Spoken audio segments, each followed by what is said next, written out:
علی بھائی، آخری سوال ہے۔ اس مرتبہ محرم الحرام 1442 ہجری میں آپ کے پلیٹ فارم سے کوئی خصوصی نشست اپلوڈ نہیں ہوئی، اس کی کیا وجہ ہے؟ خصوصی نشستیں تو ہو چکی ہیں نا جی، اب اس طریقے سے تو خیر نہیں ہوگی۔ اب دیکھیں، محرم کے سٹارٹ ہی میں ہم نے ایک ویڈیو ریکارڈ کروائی حضرت معاویہ رضی اللہ تعالیٰ عنہ اور اہل سنت کے امام، جس میں نے 15 ریفرنسز دیے تھے۔ اس میں کئی ایک چیزیں محرم سے ریلیٹڈ کور ہوئی ہیں۔ آج بھی سٹارٹ میں جو ایک غالی رافضی نے سیدنا ابوبکر صدیق رضی اللہ تعالیٰ عنہ کی توہین کی، اس کے اوپر 1 گھنٹے سے زیادہ میری ڈسکشن انشاءاللہ تعالیٰ یہ اپلوڈ ہو جائے گی۔ باقی جو ٹاپکس ہیں وہ آلموسٹ 5B ریسرچ پیپر کے اندر کور ہیں، اور 3 مجالس ہم نے آلریڈی ریکارڈ کروائی ہیں پچھلے سالوں کے اندر۔ بار بار اب دوبارہ سے ان چیزوں کو ڈسکس کرنے کی ضرورت نہیں ہے، پھر نئے موضوعات کے لیے ٹائم نہیں بچتا۔ ہمارا مقصد تو لوگوں تک بات پہنچانا ہے نا، اور ہماری جو ویڈیوز ہیں یہ کبھی بھی پرانی نہیں ہوتی۔ اللہ کے فضل سے جب بھی وہ ٹاپک ڈسکس ہوتا ہے تو پرانی ویڈیوز دوبارہ سے لوگ یوٹیوب پہ دیکھتے ہیں۔ یوٹیوب وہ سمندر ہے جس میں کبھی ویڈیو پرانی نہیں ہوتی۔ آپ 8 سے 10 سال بعد بھی جا کے لکھیں گے نا سیدہ عائشہ کا قاتل کون، تو میری ویڈیو کھلے گی۔ وہ یہ نہیں کہے گا کہ سر یہ تو 10 سال پرانی ریکارڈنگ ہے۔ دیکھیں نا، 1 سال نہیں گزرا وہ ایک ویڈیو 1 ملین کراس کر گئی ہے۔ ہماری الحمدللہ بے شمار ویڈیوز ہیں جو 1 ملین سے اوپر ہیں۔ اسی طریقے سے ربیع الاول والی ریکارڈنگ ہماری 2-3 سال پہلے ہوئی تھی۔ آج بھی ذرا ویڈیوز دیکھیں کہ ایک 1 ملین سے اوپر ہیں، تو وہ اسی ربیع الاول میں 1 ملین کراس نہیں کیا، اس سے اگلے ربیع الاول میں دیکھا، اس سے اگلے ربیع الاول میں دیکھا، وہ بتدریج بڑھتی گئی۔ تو 3 مجالس میری محرم کے اوپر ڈیٹیلڈ ہیں، مجلس نمبر 28، مجلس نمبر 63 اور مجلس نمبر 80۔ وہ تو 80 والی تو ڈیٹیل تھی پچھلے سال ریکارڈ کی، جو 72 سوالات کربلا کے اوپر، اور ایک 100 کوسچنز ہیں سنی شیعہ کنفلکٹ کے اوپر، مسئلہ نمبر 157A اور 157B، وہ بھی آلموسٹ 5 گھنٹے کی ہے۔ تو یہ مل ملا کے 20-25 گھنٹوں کی ڈسکشن، جس میں ہزاروں سوالات، سینکڑوں نہیں ہزاروں کور ہیں۔ اب بار بار ان باتوں کو ریپیٹ کرنے کا فائدہ نہیں ہے، ورنہ ہم نئے موضوعات کی طرف نہیں آئیں گے۔ ربیع الاول آتا ہے تو اب دوبارہ سے ہم ربیع الاول کے جو ایشوز ہیں ان کو ڈسکس نہیں کرتے۔ وہ آلریڈی ایک مجلس ریکارڈ کروا دی تھی 34 نمبر، پھر اس کے کلپس بھی بن گئے۔ اور آپ دیکھیں ہمارے کئی ایک یوٹیوب چینلز ہیں جو آفیشیل چینل سے ہٹ کے ہیں، انہوں نے میری پرانی ویڈیوز جو تھیں انہی میں سے کلپس کاٹ کے اس دفعہ دوبارہ سے اپلوڈ کیے ہیں۔ ماشاءاللہ وہ دوبارہ رننگ میں آئے ہوئے ہیں۔ خصوصاً آپ راہ ہدایت ہمارا جو چینل ہے غلام محی الدین بھائی چلا رہے ہیں، غلام محی الدین بھائی، اس چینل کے اوپر آپ دیکھیں کہ مجلس نمبر 63، مجلس نمبر 28 اور مجلس نمبر 80 کی کئی ایک ویڈیوز مختلف ٹاپکس کے ساتھ اپلوڈ ہوئی ہیں، اور ان کی ویورشپ آپ دیکھیں لاکھوں میں چلی گئی ہے۔ حالانکہ وہ پرانی ویڈیوز ہیں، لیکن چونکہ وہ یہ ٹاپک تو ہر دفعہ محرم میں تازہ ہو جاتا ہے نا۔ اب ہم نے آفیشیل چینل سے دوبارہ سے ان ویڈیوز کو اپلوڈ اس لیے نہیں کیا کہ آلریڈی ہماری ویڈیوز اس چینل سے اپلوڈڈ تھیں، ہزاروں لاکھوں لوگوں نے ویڈیوز دیکھی تھیں۔ اب دوبارہ تو اپلوڈ نہیں کرنا۔ ہمارا تو وہ کام نہیں ہے کہ ہم نے جو ہے وہ کوئی اس کو کمائی کے ذریعے کے طور پہ بار بار ان ویڈیوز کو اپلوڈ کرنا ہے عجیب و غریب تھم نیل بنا کے، بس آلریڈی اپلوڈڈ ہے۔ اب کوئی اور اپلوڈ کرتا ہے تو وہ کرتا رہے۔ اور میں مشورہ دوں گا کہ آپ پوری مجالس دیکھا کریں، اس کا فائدہ یہ ہوتا ہے کہ آپ کو ایک پورا سینیریو کلیئر ہوتا ہے۔ جس طرح فلم کا آپ کو ٹریلر آئے تو آپ یہ کہتے ہیں پوری فلم کدھر رکھی ہوئی ہے، یہ تو نہیں کہتے کہ ایک شارٹ کلپ فلم کا بھیج دیں۔ آپ کہیں گے میں پوری فلم دیکھنی ہے کہ کیا سٹوری تھی، کدھر سے کدھر تک گئی۔ تو دین میں بھی جو اختلافی موضوعات کے اوپر میں اتنا ڈیٹیل بولتا ہوں، اور بعض لوگ اس پہ گلا شکوہ کرتے ہیں، جی مختصر بات کیا کریں۔ سر مختصر بات کرنا دنیا کا آسان ترین کام ہے، کیونکہ اس میں نہ آپ کو کوئی حوالہ دینا پڑتا ہے، اور نہ اس بات کرنے سے کوئی چینج دنیا میں آتی ہے۔ دنیا میں چینج تب آتی ہے جب آپ ایک ایک نٹی گریٹی ڈسکس کر کے ایک ایک چب نکالتے ہیں جو اشکالات علماء نے لوگوں میں ڈالے ہوئے ہیں۔ آپ کہیں جی مجھے ایک لائن میں بتائیں کہ 11ویں شریف جائز ہے یا ناجائز۔ اگر میں بتا بھی دوں، میں کہہ دوں جائز ہے، ناجائز والے ناراض ہو جائیں گے، ناجائز کہہ دوں جائز والے ناراض ہو جائیں گے، میں پوری ڈاکٹرن کلیئر کروں گا نا۔ جناب سائم چشتی صاحب نے 1100 صفحوں کی کتاب لکھی ہے صرف 11ویں کے اوپر۔ تو 1100 صفحوں کی کتاب اگر بندہ 11ویں کے اوپر لکھ رہا ہے تو آپ ایٹ لیسٹ مجھے 11 گھنٹے تو دینا میں اس پہ بولوں. تو میں 11 گھنٹے نہیں بولا, میں نے 2 گھنٹے میں ایصال ثواب کا ہر ٹاپک ریکارڈ کروا دیا.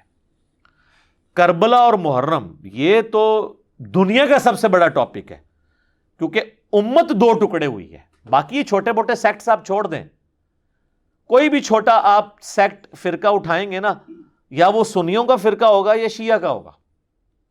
جو اصل دراڑ ہے نا وہ سنی شیعہ دراڑ ہے.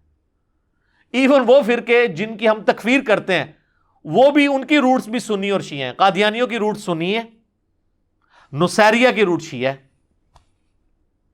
نکلے تو وہاں سے ہے نا. غلام احمد قادیانی کوئی شیعہ تو نہیں تھا نا, حنفی سنی تھا نا, مناظرے کرتا تھا, بعد میں گمراہ ہو گیا, دجال بن گیا. اسی طریقے سے شیعہ کا جو فرقہ نصیریہ مولا علی کے لیے علیہ السلام کہنے پہ اکتفا نہیں کرتا, بلکہ وہ علی جل جلالہ کہتا ہے, اور وہ نعوذ باللہ کہتے ہیں جی علی کو اللہ نہیں ہم رب مانتے ہیں, اس طرح کی تعویلات کرتا ہے. تو استغفر اللہ و اتوب الیہ. تو اب یہ ظاہر ہے یہ تو شیعہ سے ہی نکلا نا, تو اصل دراڑ تو وہ تھی. تو اب ظاہر ہے یہ ٹاپکس تھے, ان کے اوپر کئی ایک چیزیں تھیں جو صدیوں کی گراوٹ بھی ہے, صدیوں کے پردے بھی ڈالے ہوئے ہیں, اور اس کے ساتھ چندے بھی جڑے ہوئے ہیں, مولویوں کے مفادات بھی جڑے ہوئے ہیں, اپنے بزرگوں کی کارستانیوں کا چھپانا بھی اس میں جڑا ہوا ہے. ظاہر کام تو پچھلے ڈال کے گئے ہیں. اب جب ہم لوگوں کو بتاتے ہیں, لوگ کہتے ہیں یار یہ بات تو ٹھیک ہے, لیکن یہ مطلب ہمارے بزرگوں نے کیوں نہیں بتایا؟ تو اس سے کیا ہوتا ہے, بزرگوں کے بارے میں وسوسے آنا شروع ہو جاتے ہیں لوگوں کو, اکابرین کے بارے میں. تو وہ وسوسے سے بچانے کے لیے کہتے ہیں ٹھیک ہے مٹی پا کے رکھو, تسی کو علی ایویں ماردا رہندا ہے. تو سر کہندے رہو اسی خوش ہاں, تسی یہی کام چک کے رکھنا ہے کہ کہنا ایویں ماردا رہندا ہے, تاکہ لوگ سنن اور پھر تہاڈی اصلیت انہوں پتہ چل جائے. یہی ہو رہا ہے نا. بہرحال تبدیلی آئی ہے جی. مختلف شہروں سے ہمیں فیڈ بیک ملا ہے. ہمارے اپنے جہلم شہر کا فیڈ بیک یہ ہے کہ وہ مسجدیں جن مسجدوں میں محرم کے پہلے عشرے کے اندر آنے والا جمعہ فضائل یزید کے اوپر یا شیعوں کی مخالفت پہ پڑھایا جاتا تھا, اب انہی مسجدوں میں من کنت مولاہ فہذا علی مولاہ بیان ہو رہی ہے. یہ تو نہیں کبھی کسی نے سنا تھا. ٹھیک ہے, اہل حدیثوں کے ممبروں سے اگر وہ کہتا ہے جو پہلے سے بیان ہو رہی ہے, 1-2 بندہ نہیں کو آپ نے ڈھونڈ کے لے آنا, ضیاء اللہ شاہ بخاری یا شیخ زبیر علی زئی, ان کو چھوڑیں. آپ نے جو پائلٹ اپنے لانچ کیے ہوئے تھے, ہر فرقے کا ایک آدھ پائلٹ ہے نا جو اس نے جو ڈرائیونگ سیٹ پہ بٹھایا ہوا ہے, پورے فرقے کو وہ جا کے سمندر میں پھینک دے یا دریا میں جا کے چھلانگ مروا دے یا کسی کھائی کے اندر گرا دے. ہر فرقے نے ایک اپنا پائلٹ بنایا ہوا ہے نا. اس پائلٹ سے جو آپ اپنے فرقے کی خدمات لیتے تھے, یعنی اہل حدیث سے ایک لال رومال والے سے خدمات لے رہے ہیں جو سعودیہ میں بیٹھا ہوا ہے, اس سے مولا علی کبھی آپ نے پہلے سنا تھا میرے آنے سے پہلے؟ نہیں. الٹا طارق جمیل صاحب نے بیان کیا ہے تو اسی کے فرقے کے کچھ لوگ, لال رومال والے فرقے کے بھی اور طارق جمیل صاحب کے اپنے فرقے کے بھی, وہ آ کے کہہ رہے ہیں جناب کہ آپ یہ لوگوں کو آپ کیوں کہہ رہے ہیں اس طریقے سے.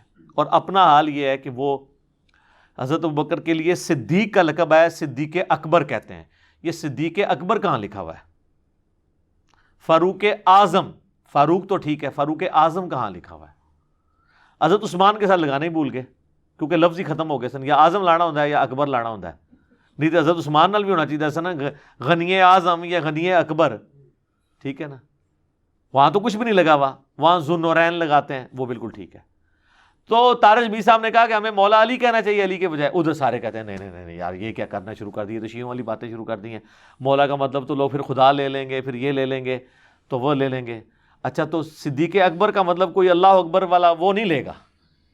صدیق اکبر تو اللہ ہے اور فاروق اعظم بھی اللہ ہے, اور مخلوق میں اگر کوئی صدیق اکبر ہے نا تو رسول اللہ ہے, اور فاروق اعظم ہے تو وہ رسول اللہ ہے. ٹھیک ہے نا. کل تک اہل حدیث اس بات پہ جھگڑا کرتے تھے دیوبندیوں کے ساتھ کہ آپ امام حنیفہ کو امام اعظم کیوں کہتے ہو. جب میں نے کلپ ریکارڈ کروایا کہ امام اعظم محمد رسول اللہ کو کہنا چاہیے صلی اللہ علیہ وآلہ وسلم, اور غوث اعظم اللہ کو کہنا چاہیے, تو اہل حدیث علماء میری دشمنی میں اس حد تک آگے چلے گئے ہیں, وہ کہہ رہے ہیں دیکھو یہ کہتے ہیں امام حنیفہ کو تو امام اعظم ہی نہیں کہنا چاہیے. جو کل تک امام حنیفہ کو اس طرح ڈیل کرتے تھے جس طرح ان کا لنگوٹیا یار ہے, اتنی توہین امیز, یعنی سب کانٹیننٹ میں سب سے زیادہ امام حنیفہ کی توہین کس نے کی ہے؟ اہل حدیثوں نے, اپنے ممبروں سے, اپنی کتابوں میں. آج وہ آل امیہ کو بچانے کی خاطر کس لیول تک اترے. اور ان کو پتہ نہیں ہے کہ امام حنیفہ کو اگر بچا رہے ہیں نا, آل امیہ کے سب سے زیادہ کرٹیسزم کرنے والے امام حنیفہ تھے. باقی جن آپ اماموں کو مانتے ہیں نا, احمد بن حنبل, یہ لوگ تو پھر بھی حکمرانوں کے خلاف خروج کے قائل نہیں ہیں, لیکن امام حنیفہ جو ہے نا وہ حکمرانوں کے خلاف خروج کے قائل تھے. وہ حضرت حسین علیہ السلام کے قیام کو خروج نہیں, قیام مانتے تھے. حضرت نفس زکیہ کے حق میں انہوں نے فتویٰ دیا تھا جس کی وجہ سے ان کو جیل کاٹنی پڑی اور جیل میں زہر کا پیالہ پینا پڑا. یہ حضرت حسین علیہ السلام کی قربانیوں کو آگے بڑھانے کی پاداش میں ان کے ساتھ یہ کچھ ہوا ہے. لہٰذا امام حنیفہ کا نام تو ناسبیوں کو لینا ہی نہیں چاہیے. ان کا کیا لینا دینا ہے امام حنیفہ کے ساتھ, وہ تو بڑے دلیر تھے اس معاملے میں. تو اس محرم کے اندر پھر ہم نے نہیں کیا. پچھلی دفعہ بھی ہم نے ربیع الاول میں بھی ایک پروگرام کیا, لیکن وہ ربیع الاول کے اختلافی موضوعات سے ریلیٹڈ نہیں تھا. ایک خاص اور ٹاپک کے اوپر ڈسکشن کر لی. اس دفعہ بھی ہم نے محرم کے اندر اسپیسیفکلی جو ٹاپک آلریڈی ڈسکس ہوئے ہیں ان کو دوبارہ سے کرنے کی ضرورت نہیں تھی. البتہ جو نئی چیزیں کچھ سامنے آئی تھیں, جس طرح آپ یہ ہمیشہ ایک راگ لاپ رہے تھے اتنے عرصے سے کہ جی آپ حدیثیں چھوڑیں. یہ لوگ, وہ لوگ جو کہتے تھے بڑے سے بڑے امام کا قول دکھاؤ دیوار پہ مار دیں گے, اور یہ اتنے دلیر تھے کہ بغیر پڑھی دیوار پہ مار دیتے تھے کہ چاہے ٹھیک ہے یہ غلط ہے. ان کو اب جب ہم بخاری مسلم سے حدیثیں آل امیہ کی بدماشیوں پہ دکھا رہے ہیں, وہ کہہ رہے ہیں نہیں ہمیں بتاؤ اس کا اماموں نے کیا فارم لیا ہے. دیکھا, دین ایمان ہی بدل لیا, یعنی وہ بزرگ پرستی آ گئی. ٹھیک ہے, تو ہم نے کہا پھر اس محرم میں ان کی طبیعت صاف کر دیں. تو میں نے 15 حوالے اماموں سے پیش کیے ہیں, اور آپ دیکھیں آپ کو اندازہ نہیں ہے کہ ان کو کیا ہاتھ پاؤں پڑے ہوئے ہیں. مجھے بھی خیر اتنا اندازہ نہیں تھا. کل میں بیٹھا, میں نے ایک دو دیوبندیوں کو دیکھا تو وہ نا اس میں نا وہ لکھا ہوا کہ انجینئر کے پمفلٹ 5B کا جواب. میں نے کہا چلو میں دیکھوں یار کیا جواب دیا ہوگا, اور اس میں لکھا کہ ملا علی قاری کی جو اس نے سٹیٹمنٹ پیش کی اس کا جواب. تو وہ میں نے مرقہ سے, جو آج تک ان کا غرور تھا کہ مشکات چونکہ ایک شافعی عالم نے لکھی تھی اور قرآن و حدیث کا منہج انہوں نے بیان کیا تھا, اس کی شرح ملا علی قاری نے لکھی تھی مرقات المفاتیح. تو اس میں انہوں نے فقہ حنفی کو ڈیفینڈ کیا. اس میں سے میں نے حدیث پیش کی, مار کو باغی جماعت قتل کرے گی. اس کے کانٹیکسٹ میں نے ملا علی قاری کا کوٹ کیا تھا جو پمفلٹ میں بھی لکھا ہے کہ انہوں نے کلیئر کٹ کہا کہ حضرت معاویہ جو تھے وہ اپنے باطن کے اندر خواہش چھپائے ہوئے تھے خلافت کی, اور انہوں نے خون عثمان کو ایک جو ہے وہ ایک سامنے ڈھال بنایا ہوا تھا, ورنہ وہ حضرت عمار ابن یاسر کے قتل کے بعد حضرت علی کی بیعت کر لیتے اور اپنی غلطی سے رجوع کر لیتے. اور بڑے سخت الفاظ اور لکھے میں, اور وہ اس کا جواب دے رہا تھا. میں نے کہا پتہ نہیں کیا جواب دے گا. جواب دیتے وہ کہتا ہے جی کہ بات یہ ہے کہ جی یہ لگتا ہے کہ بعد میں کسی نے نا اس میں داخل کر دیا. اندازہ کرے, اچھا یہ ہماری جیت ہے. اس کا مطلب ہے کہ جو ہم بتا رہے ہیں نا وہ وہی کچھ لکھا ہوا ہے, اور وہ اس قابل نہیں کہ یہ بیان کریں, تو وہ کہتے ہیں بعد میں داخل کیا. پھر وہ کہتے ہیں جی اگر ملا علی قاری نے بھی لکھا ہے تو انہوں نے حضرت معاویہ کا باطن کیا جھانک لیا تھا جو انہوں نے لکھ دیا. اچھا, تو حضرت وہ کہہ رہا ہے کہ ملا علی قاری کہ ہم اس بات کو نہیں مانتے ہیں. ٹھیک, ہمارا تو یہ جھگڑا ہی نہیں ہے کہ ہم مانتے ہی نہیں مانتے. ہمارا یہ جھگڑا ہے کہ ملا علی قاری یہ عبارت لکھنے کے بعد رافضی کیوں نہیں ہے, یا نیم رافضی کیوں نہیں ہے, یا ایران کا ایجنٹ کیوں نہیں ہے, کیونکہ یہ بات تو ہم نے کبھی نہیں بولی ہے. اچھا, علامہ بدر الدین عینی کا اس نے یہ نہیں کہا کہ جی وہ عبارت چینج ہوگی. انہوں نے کہا ہم بدر الدین عینی نے لکھی تھی نا کہ تم کہہ رہے ہو کہ بھی حضرت معاویہ بھی مجتہد ہیں, ان کو 1 اجر ملے گا, مولا علی کو 2. انہوں نے کہا معاویہ کو اللہ تعالیٰ برابر چھوڑ دے تو یہی باقی ہے. اجتہاد اس نے کہاں سے کر لیا, اجتہاد تو حاکم کا کام تھا. تو اس نے لکھا کہ امام عینی جو ہیں وہ تو اس سے بھی 200 سال پہلے ہیں, ملا علی قاری سے بھی 855 ہجری میں فوت ہوئے ہیں, یہ 1014 میں فوت ہوئے ہیں. تو لکھتے ہیں وہ, اس میں کہتا ہے نہیں وہ علامہ عینی کو یہاں پر خطا لاحق ہوئی ہے. خطا نہیں سر, اجتہادی خطا. اس پہ بھی امام عینی کو 1 اجر ملے گا. ظاہر ان کی لینگویج میں بات کریں, بزرگوں کے لیے تو خطا مانتے ہی نہیں ہے نا, کیونکہ دوسرے والی خطا ہے تو پھر آپ کو خطا نہیں کہنا چاہیے, کہنا چاہیے گناہ کبیرہ اور حرام سرزدو ہے. تو آپ خطا چونکہ کہہ رہے ہیں تو اجتہادی خطا, یعنی انہوں نے جو کچھ لکھا امیر شام کے بارے میں اس پہ ان کو 1 اجر ملے گا. تو ان کو اگر 1 اجر مل رہا ہے اور میں صرف کوٹ کر رہا ہوں تو مجھے تو ڈبل اجر ملنا چاہیے کہ میں نے ان کے مشن کو آگے لے کے چلاؤں. تو وہ کیوں نہیں نیم رافضی؟ تو مجھے اندازہ ہو گیا کہ یہ ان کے لیے معاملہ. اور اہل حدیثوں کو جو ان کے گھر کی خبر دی ہے اللہ کے فضل سے سانپ سونگا ہوا ہے قیامت تک کے لیے. اور اس کے نیچے ایک ویڈیو میں, وہ جو میری ویڈیو ہے نا محمد بن عبد الوہاب شیعہ, جو سیرت الرسول کتاب عبداللہ بن عبد الوہاب کی, عبداللہ بن محمد بن عبد الوہاب کی, جس میں نے 10 حوالے دیے, تلک عشرۃ کاملہ. اس کے نیچے ایک بندے نے کمنٹس کیے تھے کہ علی بھائی نے آج فرقہ اہل حدیث کو سزائے موت دے دی ہے, اور واقعی وہ ابھی تک سزائے موت, باقی موت کے بعد تو بندہ زندہ نہیں نہ ہوتا. اللہ کے فضل سے سال ہونے والا ہے, اس ویڈیو کا کوئی جواب نہیں آ رہا. ہم نے دوبارہ اس دفعہ وہ والے ریپیٹ کیے ہیں کہ یار محمد بن عبد الوہاب صاحب کا بیٹا, اس نے تو وہ کچھ لکھا ہے کہ جو تو میں نے آج تک شیعہ کے ممبروں سے امیر شام کے بارے میں نہیں بات سنی. تو اب آپ ان کے اوپر فتویٰ لگائیں, وہ بھی ٹھپے گئے ہیں. بریلویوں کو تو میں نے تازہ اللہ کے فضل سے ایک کلپ اپلوڈ ہوا ہے پیر میر علی شاہ شیعہ, جس میں پیر میر شاہ صاحب نے لکھا ہے کہ اہل سنت کب سے اتنے اہل شقاوت اور بدبخت ہو گئے کہ بنی امیہ سے محبت کریں, ہم تو اہل بیت سے محبت کرنے والے ہیں. تو پیر میر شاہ صاحب سے پوچھے کہ بنو امیہ میں تو حضرت عثمان بھی آتے ہیں, تو یہ ان کی وکالت کریں گے نہیں بنو امیہ سے مراد وہ حضرت عثمان کو نہیں لے رہے ہیں. تو جب ہم کہہ رہے ہوتے ہیں ہم حضرت عثمان کو نہیں لے رہے, ہم تو بار بار کہہ رہے ہیں خلافت 30 سال, اور اس میں حضرت عثمان بن عفان کو لے کے آ رہے ہوتے ہیں, ہم سے آپ کلیریفیکیشن کیوں مانگ رہے ہوتے ہیں؟ 2 نمبریاں سر ساڈے ہتھوں نہیں تسی بانٹ سکتے اللہ دے فضل نال. تواڈے تے اللہ نے وہ شاید چڈی ہے کدھر نس کے نہیں جا سکتے, کیٹاگوریکلی انہوں نے لکھا ہے. اور حضرت معاویہ کے بارے میں تو انہوں نے آگے جا کے لکھا کہ جناب معاویہ اور بنو امیہ اور بنو عباس کی حکومتیں آیت استخلاف سورۃ النور آیت نمبر 55 سے خارج ہیں, کہ جو اللہ نے وعدہ کیا تھا کہ اہل ایمان کو زمین میں خلافت دے گا, جناب معاویہ, بنو امیہ اور بنو عباس کی حکومتیں اس سے خارج ہیں. شکر ہے انہوں نے حضرت معاویہ کا نام لکھا, اگر صرف بنو امیہ لکھتے نا تو وہ کہتے ہیں یہ بعد کی بات کر رہے ہیں. بریلوی بھی ٹھپے گئے نا.